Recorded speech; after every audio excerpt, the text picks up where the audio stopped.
Hello छात्राएं, आप कैसी हैं? छात्राओं, पहले मैंने आपको भूगोल के 3 पाठ व नागरिक शास्त्र का 1 पाठ पढ़ा चुके हैं। आज हम इतिहास का पाठ 7 पढ़ेंगे। 1857 का प्रथम स्वतंत्र संग्राम। 1857 की स्वतंत्र संग्राम भारत के इतिहास की गरिमामय, इसके पीछे कई कारण रहे जो कि हम पृष्ठभूमि द्वारा समझेंगे। ऐसे तो आपने 1857 का प्रथम स्वतंत्र संग्राम 8वीं कक्षा में पढ़ चुके हैं, यह हम विस्तार से समझेंगे। 1857 की पृष्ठभूमि। 18वीं शताब्दी के उत्तरार्ध में भारत में अनेक यूरोपीय शक्तियों ने व्यापार करने के उद्देश्य से भारत में प्रवेश किया। जिन यूरोपीय देशों की व्यापारिक कंपनियों ने भारत में विभिन्न क्षेत्रों में अपने व्यापारिक केंद्र स्थापित किए, उनमें पुर्तगाल, हॉलैंड, इंग्लैंड तथा फ्रांस प्रमुख थे।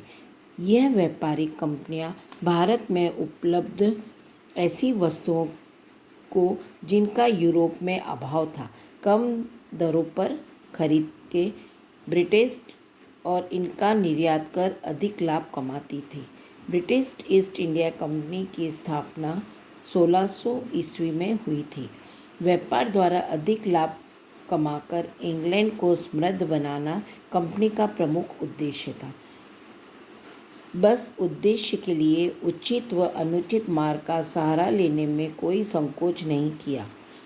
कंपनी ने सर्वप्रथम सूरत को व्यापार केंद्र के रूप में स्थापित किया। उसके पश्चात कंपनी ने भरूच, अहमदाबाद, आगरा, मछलीपट्टनम, मद्रास व मुंबई को प्रमुख केंद्र बनाया।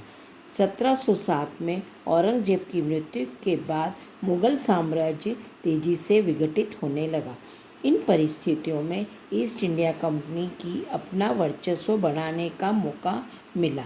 1757 की प्लासी की युद्ध में ईस्ट इंडिया कंपनी ने बंगाल के नवाब को पराजित किया और 1664 के बक्सर के युद्ध में कंपनी ने अवध, बंगाल और मुगल साम्राज्य को संयुक्त शक्ति को पराजित किया।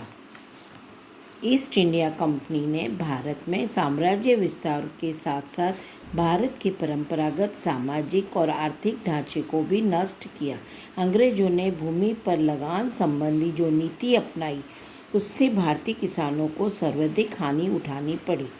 इसी प्रकार ईस्ट इंडिया कंपनी ने विजय के माध्यम से भारतीय प्रदेशों को अनुचित तरीकों से कंपनी के साम्राज्य में विलय करके तथा भारतीय जनता का शोषण करके मानस को असंतोष व आक्रोश से भर दिया।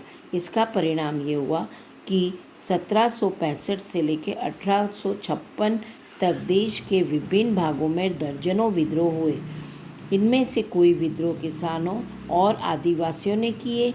पदच्युत शासकों, जमींदारों, सरदारों के नेतृत्व में भी विद्रोह हुए, जैसे मध्य प्रदेश और महाराष्ट्र में भी भीलों का विद्रोह, उड़ीसा में गोंडों तथा खोड़ों का, छोटे नागपुर में कोल का, राजस्थान में मेड़ों का, बंगाल में सालों आदि का।